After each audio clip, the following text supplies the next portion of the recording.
आदाब मुंसिफ टीवी में आपका इस्तकबाल है। मुंसिफ जोहर की खबरों के साथ मैं हूं माहिरा गौहर। देखेंगे तमाम बड़ी खबरें। आगाज करेंगे हेडलाइन के साथ।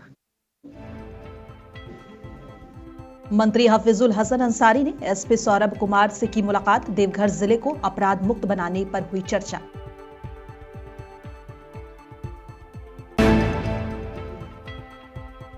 दुमका पुलिस ने सड़क सुरक्षा को लेकर चलाया जागरूकता अभियान। नशा मुक्ति को लेकर भी दी गई चालकों को हिदायत।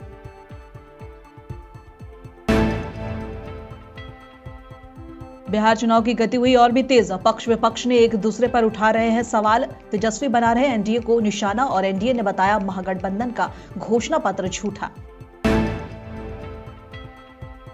कांग्रेस प्रभारी कृष्ण अल्लावारू बोले महागठबंधन जनता के मुद्दों पर लड़ेगा चुनाव। एनडीए पर निशाना। बोले ना चेहरा है ना प्लान, सिर्फ नकारात्मक विचार। मंत्री हफीजुल हसन अंसारी ने बताया कि आज देवघर के पुलिस अधीक्षक सौरभ कुमार ने आज उनके मधुपुर के केला बागान स्थित आवास पर शिष्टाचारी मुलाकात की। इस दौरान जिले को अपराध मुक्त बनाने और जनता की सुरक्षा सुनिश्चित करने के संबंध में आवश्यक दिशा निर्देश दिए गए। साथ ही मिसरना गांव में जानकी मंडल के यहां हुई डकैती और एचडीएफसी बैंक में करोड़ों रुपए की डकैती के मामलों को सुलझाने में पुलिस टीम के उत्कृष्ट कार्य की सराहना की गई है। दुमका पुलिस विभिन्न थाना क्षेत्रों में अभियान चलाकर सड़क सुरक्षा, यातायात नियमों और आपातकालीन सेवा डायल 112, एम्बुलेंस सेवा डायल 108 और साइबर सुरक्षा डायल 1930 एवं नशा मुक्ति के प्रति लोगों को जागरूक कर रही है। पटना में महागठबंधन के मुख्यमंत्री उम्मीदवार और आरजेडी नेता तेजस्वी यादव ने कहा है कि हमने कल जो घोषणाएं की हैं उसको हम मिलाकर पूरा करेंगे। हमने बड़ी घोषणाएं की हैं। हम ओल्ड पेंशन स्कीम को लागू करने का काम करेंगे। एनडीए गठबंधन का अभी तक घोषणा पत्र तक नहीं आया है। ये प्रण हम लोगों का है, इसको हम लोग जो है मिलकर के जो है पूरा करेंगे। और साथ ही साथ जो है इसमें बड़ी घोषणाएं जो है हम लोगों ने की है। अब देखिएगा, संविदा कर्मी, आउटसोर्सिंग कर्मी, कर्मचारियों को तो हम लोग जो है स्थायी करेंगे। साथ ही साथ ओपीएस जो है, ओल्ड पेंशन जो स्कीम जो था, वो जो है हम लोग लागू करने का काम करेंगे। और खास तौर पे पत्रकार भाइयों के लिए कमिश्नरी वाइज जो है, प्रमंडलीय वाइज प्रेस क्लब जो है वो बनाया जाएगा। और उसके बाद जो है लोगों के लिए पत्रकार हॉस्टल का भी निर्माण जो है हम लोग जो है कराने का काम करेंगे। तो इसमें आप देखिएगा हर एक चीज सब लोगों के लिए है। और जो ट्रांसफर पोस्टिंग जितने सरकारी कर्मचारी हैं, चाहे पुलिसकर्मी हो, चाहे हमारी अस्पताल में जितनी नर्सेज होती हैं वो हो, या टीचर्स होती है, उन सबको 70 किलोमीटर के अंदर के दायरे में ही ट्रांसफर पोस्टिंग जो है हम लोग कराने का काम। महागठबंधन के घोषणा पत्र जारी करने पर विपक्ष जमकर निशाना साध रहा है। इसी कड़ी में केंद्रीय मंत्री जितिन राम मांझी ने कहा कि इनके माता पिता का हमने समय देखा है, जंगल राज, आतंक राज देख चुके हैं। विकास का नाम नहीं था। नीतीश कुमार और पीएम मोदी ने उसे सुधारा है। बिहार की जनता इनके पिता के समय को नहीं भूली है। जिस कदम पर पिता चले थे उससे अलग नहीं चलने वाले हैं। घोषणा पत्र कोरा कागज है, इसमें कोई भी सच्चाई नहीं है।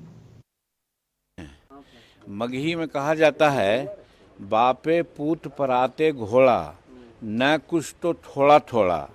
कहने का मतलब इनके पिताजी और माताश्री का हम लोग राज देख चुके हैं। जंगल राज देख चुके हैं, आतंक राज देख चुके हैं। विकास का कोसों दूर नाम नहीं था। हर तरह से बिहार हमारा एक कांप रहा था। उसको नीतीश कुमार जी ने और नरेंद्र मोदी जी के डबल इंजन की सरकार ने सुधारा है। अब वो कलंक को धोने के लिए डपुरसंखी बात ये कर रहे हैं, डपुरसंखी घोषणा पत्र निकाल रहे हैं। हम समझते हैं बिहार की जनता का दिमाग इतना कच्चा नहीं है कि जो इनके पिताश्री का राज भूल गया है। और जब पिताश्री जिस कदम पर ये चले थे उससे दूसरे कदम पर ही चलने वाले नहीं हैं, इतना सब लोग समझता है, जिसका हम चर्चा किया अपने पूर्ववर्ष में। तो इस आधार पर हम कह सकते हैं कि घोषणा पत्र कोरी कागज़ है, डपुरसंखी बात है। इसमें कोई सच्चाई नहीं है। उस सच्चाई तक जाने में इनको बहुत समय लगेगा, बहुत तरह की बात होगी, तब भले कुछ कर सकते हैं 10-25 वर्ष के बाद, अभी कुछ नहीं हो सकता। जननायक कौन है सर?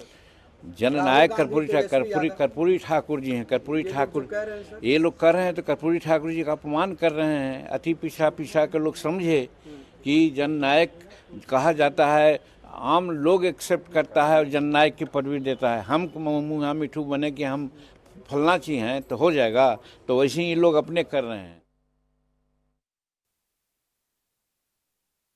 और पटना में बीजेपी नेता योगेंद्र चंदोलिया ने कहा है कि महागठबंधन का घोषणा पत्र झूठा है, जमीन पर नहीं उतर सकता। ये झूठे वादे करने में माहिर हैं। वे नौकरी नहीं दे सकते, वे केवल झूठे वादे कर सरकार लाना चाहते हैं। लोग जंगल राज से परेशान थे। लोगों के दिमाग में ये है कि पीएम मोदी के नेतृत्व में एनडीए की सरकार फिर से बन रही है और लोग तेजस्वी यादव की बातों में आने वाले नहीं हैं।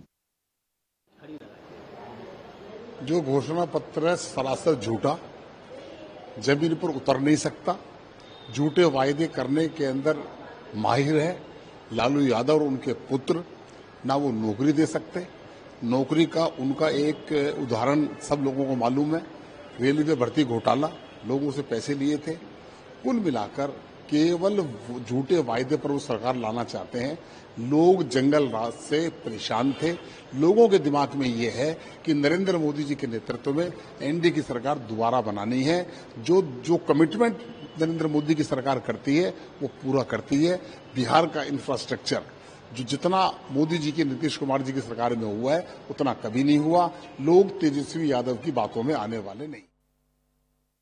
और सिवान पहुंचे उत्तर प्रदेश के मुख्यमंत्री योगी आदित्यनाथ ने उसामा साहब के बेटे शहाबुद्दीन के बेटे उसामा साहब पर निशाना साधा है। उन्होंने कहा है कि रघुनाथपुर में आरजेडी ने यहां जो प्रत्याशी दिया है वो अपनी खानदानी आपराधिक पृष्ठभूमि के लिए पूरे देश में कुख्यात रहा है। हमने उत्तर प्रदेश में एक बात कही कि अपराध और अपराधियों के प्रति जीरो टॉलरेंस है। आरजेडी और उनके लोग आज भी अयोध्या में श्री राम जन्मभूमि और भगवान राम के मंदिर का विरोध कर रहे हैं। मुझे आश्चर्य हुआ जब मैं रघुनाथपुर में आया और रघुनाथपुर में आकर के मैंने देखा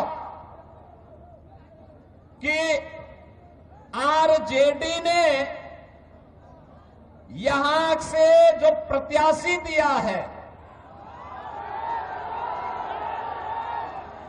वो अपनी खानदानी आपराधिक पृष्ठभूमि के लिए इस पूरे क्षेत्र नहीं देश और दुनिया में कुख्यात रहा है।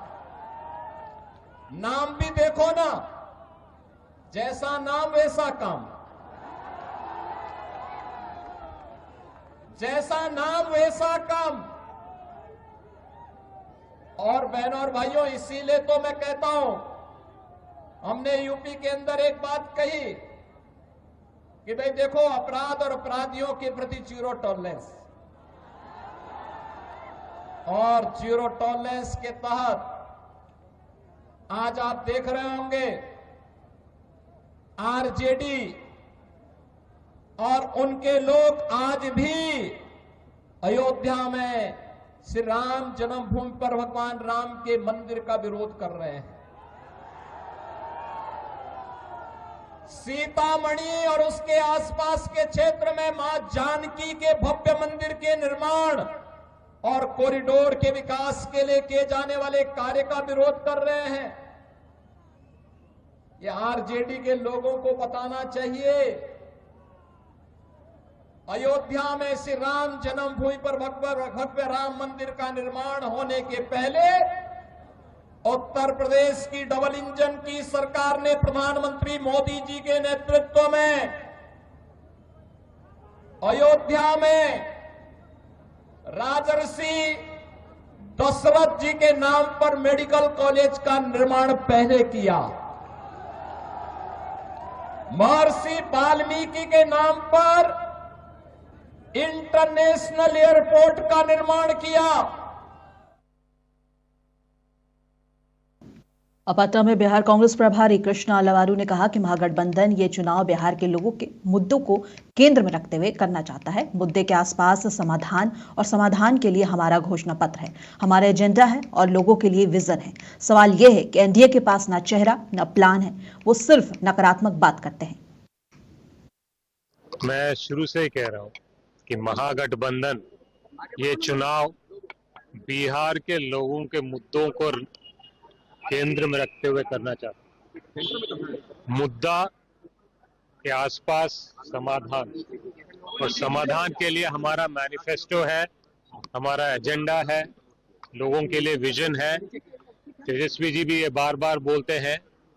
हमारे पास प्लान भी है बिहार को बेहतर बनाने के लिए, हमारे पास टीम भी है। सवाल ये है कि सामने वालों के पास न चेहरा है न प्लान है, वो सिर्फ नकारात्मक बात करते हैं, नेगेटिव बात करते हैं। हम ये बता रहे हैं कि बिहार के महिलाओं को क्या मिलेगा, युवाओं को क्या मिलेगा, किसानों को क्या मिलेगा, मजदूरों को क्या मिलेगा, नौजवान को क्या मिलेगा। सामने से सवाल हम ये करना चाहते हैं कि भाई आप लोग बिहार के लिए क्या किए हो ये पहले बताओ, आगे क्या करने वाले हो ये बताओ। ये बताओ कि आपके मुखिया कौन है, नीतीश जी है या नहीं है। ये सवाल का जवाब उनको बताना पड़ेगा। आपको खुद ही नहीं पता है कि नीतीश जी मुख्यमंत्री होंगे कि नहीं होंगे। आप हमारे एजेंडे पे हम बढ़ रहे हैं आगे, और ये बिहार का एजेंडा है, बिहार के लोगों का एजेंडा है। हमें पूरा विश्वास है कि बिहार को ये समझ में आएगा कि हम उनकी बात कर रहे हैं, उनके परिवारों की बात कर रहे हैं, उनके बच्चों की बात कर रहे हैं। लालू प्रसाद यादव के बड़े बेटे और महुआ से उम्मीदवार तेज प्रताप यादव ने कहा है कि जनशक्ति जनता दल की सरकार बनेगी तो वो पलायन रोकेंगे और बिहार को बेरोजगार मुक्त बनाएंगे। के लिए हमारी जनशक्ति जनता दल की सरकार बनेगी तो पलायन रोकेंगे, बेरोजगारी मुक्त बनाएंगे। जेजेडी का हम जहाँ जाएंगे वही लहर है। अब पटना पहुंचे छत्तीसगढ़ के पूर्व मुख्यमंत्री और कांग्रेस नेता भूपेश बघेल ने कहा है कि महागठबंधन का जो तेजस्वी प्रण आया है ये आरजेडी का अकेले का नहीं है, बल्कि ये पूरे गठबंधन का घोषणा पत्र है। हमने जितनी भी घोषणाएं की हैं उन सब को हमने पूरा किया, और जिन राज्यों में हमारी सरकारें हैं या पहले भी थी, हम अपने वादे को पूरा करते हैं। भाजपा बोलने के बाद भी पूरा नहीं करती। इसके लिए बिहार के पास बजट नहीं है।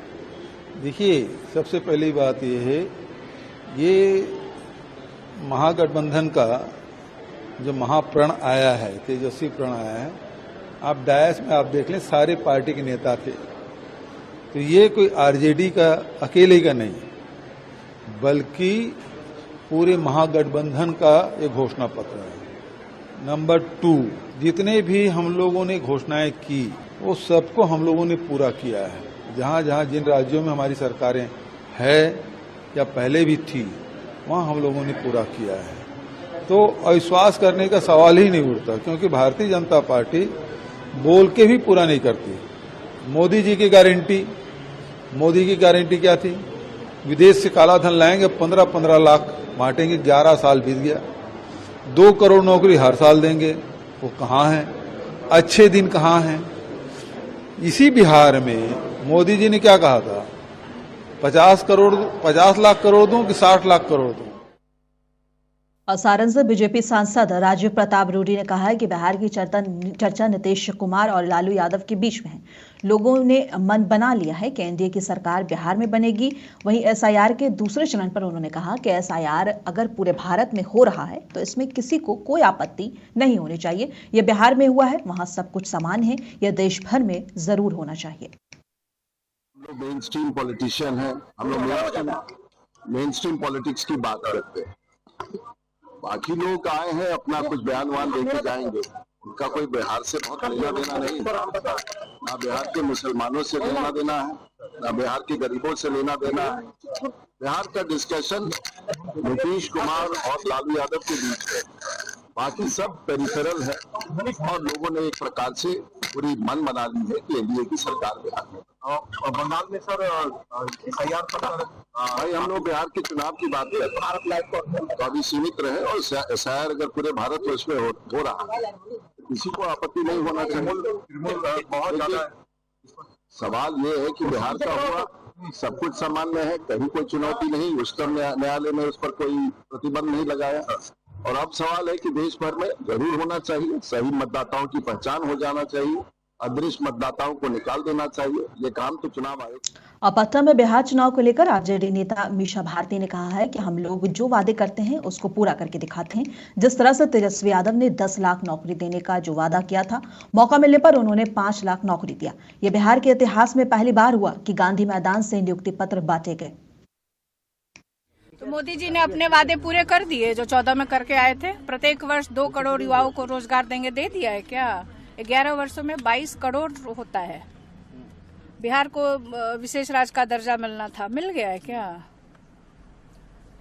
और हम लोग वादे करते हैं तो उसको पूरा करके दिखाते हैं। जिस तरह से तेजस्वी ने जो वादा किया था कि अगर सरकार जनता उनको मौका देती है और वो मुख्यमंत्री बनते हैं तो पहले कलम से वो 10 लाख सरकारी नौकरी देने का वादा उन्होंने किया था और मौका मिला, उप मुख्यमंत्री बने और उन्होंने करके दिखाया। 5 लाख लोगों को नौकरी देने का काम किया। और वो भी ये इतिहास में पहली बार, बिहार के इतिहास में पहली बार हुआ कि गांधी मैदान से नियुक्ति पत्र बांटे गए। देखिए, प्रदेश अध्यक्ष तो खुद ही चुनाव लड़ रहे हैं, जहां तक मेरी जानकारी है। खुद चुनाव लड़ रहे हैं प्रदेश अध्यक्ष। और जितने नेता थे वहां पे क्योंकि चुनाव होता है, देखिए कोई भी चुनाव में जो लोग संभव होता है, जो दल के लोग होते हैं, वो लोग वहां पे मौजूद थे।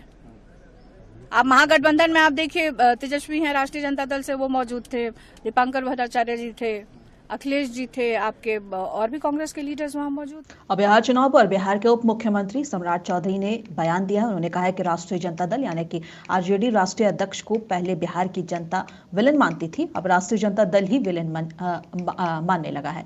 उनका बेटा ही विलेन मान रहा है। अब अपने घोषणा पत्र में ही लालू यादव को जगह नहीं दे रहे हैं। बिहार की जनता पहले से जानती थी कि लालू यादव विलेन है। अब आरजेडी और महागठबंधन के लोग भी कहने लगे हैं कि लालू यादव विलेन है।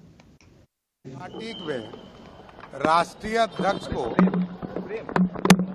राष्ट्रीय जनता दल के राष्ट्रीय अध्यक्ष को पहले लालू जी को बिहार की जनता विलन मानती, बिहार की जनता लालू जी को विलन मानती थी।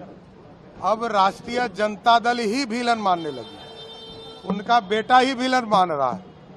अपने मैनिफेस्टो में लालू जी को जगह तक नहीं दे रहा, तो बिहार की जनता तो मान ही रही है कि वो विलन है बिहार के लिए। बिहार का विकास यदि एयरपोर्ट पे उतरता है लोग, वहीं से शुरू हो जाता है। इसलिए बिहार की जनता पहले से जानती थी कि लालू जी विलन है। अब राजद और महागठबंधन के लोग भी कहने लगे कि लालू जी विलन है। मैनपुरी में एसआईआर पर समाजवादी पार्टी के सांसद डिंपल यादव ने एक बड़ा बयान दिया है। उन्होंने कहा है कि हम एसआईआर को अब रोक नहीं सकते, लेकिन अब संगठन और पार्टी की जिम्मेदारी है कि ज्यादा से ज्यादा लोगों को मतदाता सूची तक लाया जाए और सूची की जांच और निरीक्षण की जाए। हमारा रुख यही रहेगा कि जो एसआईआर, क्योंकि हम रोक तो सकते नहीं है। एसआईआर बिहार में भी लागू हुआ और उस समय लागू हुआ जब चुनाव थे। एसआईआर बिहार में जब उस समय लागू कर दिया, तो अभी तो बहुत समय है हमारे पास। तो एसआईआर लागू होता है तो ये अब संगठन की और पार्टी की जिम्मेदारी है कि ज़्यादा से ज़्यादा लोगों को वोटर लिस्ट तक लाया जाए और चेकिंग की जाए, निरीक्षण। और पटना चुनावी प्रचार के लिए पहुंचे हरियाणा के मुख्यमंत्री नायाब सिंह सैनी ने कहा कि महागठबंधन घोषणा पत्र में कांग्रेस और इंडी गठबंधन के लोग एक विशेष वर्ग और एक समाज के लिए बात करते हैं। ये बिहार के हर आवाम के लिए बात नहीं करते। ये अगर वोट भी मांग रहे हैं तो उसमें से भी एक विशेष वर्ग और समाज के लिए इनकी बातें झलकती हैं।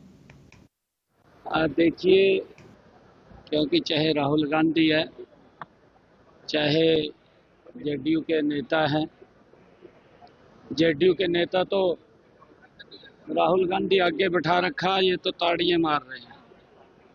और इनका घोषणा पत्र भी है, जो घोषणा पत्र में भी कांग्रेस और इंडी गठबंधन के लोग एक विशेष वर्ग, एक विशेष समाज के लिए ही बात करते हैं। ये बिहार के हर आवाम के लिए बात नहीं करते। ये अगर वोट भी मांग रहे हैं, उसमें भी एक विशेष वर्ग और समाज के लिए इनकी बातें झलकती नहीं, वो इनके घोषणा पत्र के अंदर है। दुर्भाग्यपूर्ण है। लगातार कांग्रेस और इंडी गठबंधन को देश ने नकारा है। बिहार की जनता भी इनकी बातों में आने वाली नहीं है। ये आते हैं, भ्रष्टाचार को बढ़ाते हैं। आदरणीय मोदी जी बिहार को विकसित बिहार बनाने के लिए निरंतर पिछले 11 वर्षों से काम कर रहे हैं। और आदरणीय नीतीश कुमार जी, जिन्होंने बिहार को एक मजबूत बिहार बनाया है, सुरक्षित बिहार बनाया है। जदयू के और कांग्रेस के शासन में तो जंगल राज था, कोई आदमी दिन में भी बाहर नहीं निकल सकता था। ऐसी स्थिति इनके समय में थी। लोग वो दौर वापस नहीं लाना चाहते। बिहार के लोग भी विकास चाहते हैं। आदरणीय मोदी जी का संकल्प है कि भारत को 2047 तक विकसित राष्ट्र बनाने का। और भोपाल में मध्य प्रदेश के मुख्यमंत्री मोहन यादव ने मध्य प्रदेश पुलिस द्वारा आयोजित नई तकनीक और चुनौतियों और इससे दुरुपयोग से बचाव के लिए अभियान चलाया गया है।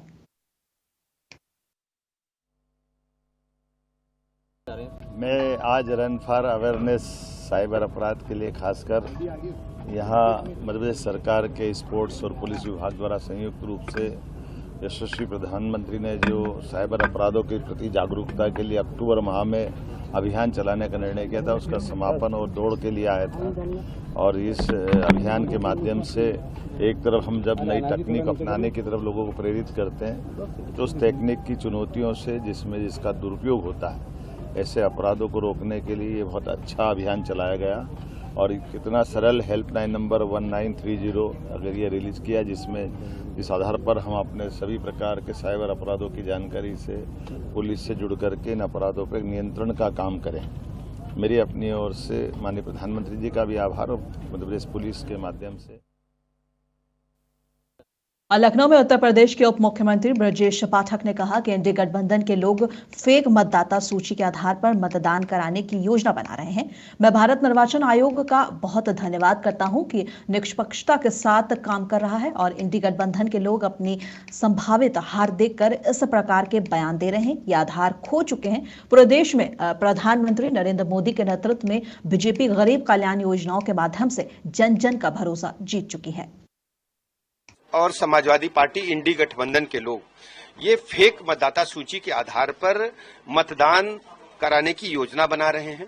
मैं भारत निर्वाचन आयोग का बहुत बहुत धन्यवाद प्रकट करता हूं, आभार प्रकट करता हूं कि उन्होंने ऐसे फेक मतदाताओं को एसआईआर के माध्यम से चिन्हित करके, जो वास्तव में भारत के नागरिक हैं, मतदान करने की अहर्ता पूरी करते हैं, उन सभी को मतदाता सूची पुनरीक्षण कार्य के माध्यम से यदि काम भारत निर्वाचन आयोग निष्पक्षता के साथ कर रहा है, ये विपक्षी दल खासकर कांग्रेस और इंडी गठबंधन और सपा के लोग अपनी संभावित हार को देख करके और फेस सेविंग के लिए इस प्रकार के उलूल जुलूल बयान दे रहे हैं। ये आधार खो चुके हैं। पूरे देश में, उत्तर प्रदेश में माननीय मोदी जी के मार्गदर्शन में, नेतृत्व में भारतीय जनता पार्टी और राजधानी दिल्ली की हवा अब भी जहरीली बनी हुई है और शहर के आसमान धुंधला है और हवा भारी है और हर सांस में धुएं की गंध महसूस हो रही है। लोगों की आंखों में जलन, गले में खराश और खांसी जैसी शिकायतें जारी हैं। देखिए ये खास रिपोर्ट। राजधानी दिल्ली की हवा अब भी जहरीली बनी हुई है। शहर का आसमान धुंधला है, हवा भारी है और हर सांस में धुएं की गंध महसूस हो रही है। लोगों की आंखों में जलन, गले में खराश और खांसी जैसी शिकायतें जारी हैं। जी पोल्यूशन बढ़ रहा है, ये क्या नाम है, बाइक चलाने में दिक्कत होती है, आंखों में जलन में होती है, क्या नाम है, जुकाम भी होता है इसमें। और इसके पोल्यूशन का थोड़ा कंट्रोल करा जा। दिल्ली में ज़्यादा पोल्यूशन है तो दिक्कत होती है। ये टाइम चल रहा है ना दिवाली का, इसका थोड़ा कंट्रोल करा जाए। यहाँ पोल्यूशन ज़्यादा है, श्वास लेने में दिक्कत होता है, तो खांसी बुखार आता है। जैसे कि हम लोग उड़ीसा से आए हैं, यहाँ का खाली ठंडा मतलब प्रदूषण ज़्यादा है। उड़ीसा में पोल्यूशन कम है ना, उड़ीसा में उतना पोल्यूशन नहीं है। अब बंगाल की खाड़ी में बने चक्रवातीय तूफान मूथा का झारखंड के कई हिस्सों में असर दिखना शुरू हो गया है। मौसम वैज्ञानिक अभिषेक आनंद ने बताया कि अगले 3 दिनों तक इस चक्रवात की वजह से कोल्हान, संताल और पलामू प्रमंडल समेत राज्य के कई हिस्सों में भारी बारिश की संभावना है। पूर्वानुमान के अनुसार चक्रवाती तूफान मोंटा का असर झारखंड में देखने को मिल रहा है और 28 तारीख दोपहर से इसका झारखंड में असर देखने को मिल रहा है। दक्षिणी भाग समेत मध्य भागों में हल्की से मध्यम दर्जे की बारिश देखने को मिल रही है। और बात करें कि आने वाले 3 दिनों में भी 29, 30, 31 में भी इसका असर देखने को मिलेगा अगर भारी बारिश की चेतावनी की बात की जाए तो 29 तारीख में दक्षिणी पश्चिमी भाग के साथ साथ में जो मध्य भाग हैं वहां पे आपको भारी बारिश देखने को मिल सकती है। साथ में संथाल के जो 4 जिले हैं वहां पे भी भारी बारिश देखने को मिल सकती है। अगर जिलेवार बात की जाए तो सिमडेगा, गुमला, पश्चिमी सिंहभूम, खूंटी, रांची, लोहरदगा, लातेहार और साथ साथ में जो पूर्वोत्तर के अपने जिले हैं उसमें से खासकर साहिबगंज, गोड्डा, दुमका, पाकुड़, वहां पे 29 तारीख में भारी बारिश देखने। और दिल्ली में बीजेपी के राष्ट्रीय प्रवक्ता शहजाद पूनेवाला ने कहा कि इंडी गठबंधन की एक ही पहचान, जुबान पर संविधान, मन में वोट बैंक की दुकान, इसके बहुत सारे मिल चुके हैं और प्रमाण आगे इनका क्या कुछ कहना है, आइए आपको सुनाते हैं। मित्रों, इंडी अलायंस की एक ही पहचान, जुबान पे संविधान पर मन में वोट बैंक की दुकान और इसके बहुत सारे मिल चुके हैं प्रमाण। जो लोग कल तक पाकिस्तान को कहते थे कि पाकिस्तान तू मेरा भाईजान, आज कांग्रेस पार्टी बन चुकी है बांग्लादेश की कदरदान और इसका भी आज सामने प्रमाण आ चुका है। मित्रों, जुबान पर संविधान रखने वाले मन में वोट बैंक की दुकान इस कदर चला रहे हैं कि अब केवल बांग्लादेशी अवैध घुसपैठियों के साथ ही नहीं, केवल रोहिंग्याओं के साथ ही नहीं, बल्कि ऑफिशियली कांग्रेस पार्टी किस प्रकार से भारत के टुकड़े टुकड़े एजेंडे में उतर आई है, इसका प्रमाण सामने आया है। अभी कुछ दिन पहले हमने देखा है कि एक प्रवोक करने की कोशिश की गई, भारत के नॉर्थ ईस्ट को, भारत के अभिन्न अंग को किसी और देश का हिस्सा बताकर किस प्रकार से एक भारत के टुकड़े करने की मानसिकता सामने निकल कर आई। और कांग्रेस पार्टी जो लगातार कितने वर्षों से बांग्लादेशी घुसपैठियों के साथ कंधे से कंधा मिलाकर खड़ी है, देश में यूपीए के कालखंड में और कांग्रेस के जमाने में करोड़ों घुसपैठियों को बसाने का काम, अभी हमने सैम पित्रोदा से लेकर सैयदा हमीद और गुलाम मीर के बांग्लादेशी इन्फिल्ट्रेटर्स के समर्थन में दिए गए बयानों का भी हमने प्रेस कॉन्फ्रेंस किया था। और अब तो ऑफिशियली पार्टी के मंच से कांग्रेस पार्टी बांग्लादेश के नेशनल एंथम को गाकर अपना समर्थन प्रकट करती है। आपने देखा होगा, सुबह से न्यूज चैनल्स में भी चल रहा है, यह शॉकिंग न्यूज है कि श्रीभूमि आसाम में कांग्रेस की एक ऑफिशियल मीटिंग में, कांग्रेस के ऑफिशियल प्लेटफॉर्म से कांग्रेस के एक बड़े नेता बांग्लादेशी नेशनल एंथम गाते हैं। उसी देश का एंथम गा रहे हैं जिसने अभी अभी किस प्रकार से भारत के नॉर्थ ईस्ट, खास करके असम को भारत से अलग करने का, खंड खंड करने का, टुकड़े टुकड़े करने का अभी एक प्रोवोकेटिव जेस्चर भी की। और मुंसिफ जौहर की खबरों में बस इतना ही। कल फिर मिलेंगे इसी वक्त, तब तक के लिए देश दुनिया की तमाम खबरों के लिए बने रहें मुंसिफ टीवी के साथ।